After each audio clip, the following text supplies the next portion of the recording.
এই তো এই ওয়াচটা আজকে কিনলাম ভাই, দেখ বাবা ক টাকা নিয়েছে এটা? 500। হ্যাঁ দিয়েছে তো 6 মাস ঢুকিয়ে। তুই যাচ্ছিস আমাকে, তুই একটাবার নিয়ে যাবি তো নাকি? ইস রে, কোত্থেকে নিয়েছিস এটা? গঞ্জ থেকে। গঞ্জ এ বাবা, ইস 150 টাকা দাম এসব ঘড়িগুলো। গঞ্জের প্রত্যেকটা দোকানই আমাকে চেনে। তুই ঘড়ি কিনতে যাচ্ছিস, একটাবার আমাকে নিয়ে যাবি তো নাকি? দিয়েছে তো 6 মাস পুরো ঢুকে।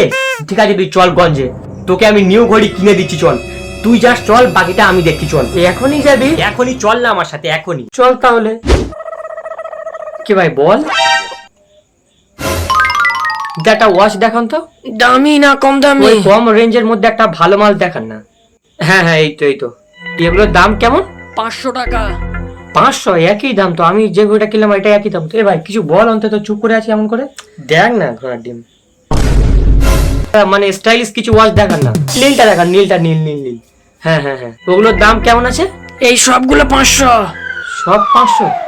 তোর নাকি জানাশোনা দোকান, তো সব দোকানদার তোর চেনে। কিছু বল, অন্তত চুপ করে আছি এমন করে কিছু বল না। তুই নিবি, তুই দেখ না, যেটা ভাল লাগে কর, আমি আর কি বলবো বল। তুই বাড়িতে ডায়লগ দিচ্ছিস যে তোর গঞ্জে সব দোকানই তোর চেনে। আমি এখন যাই।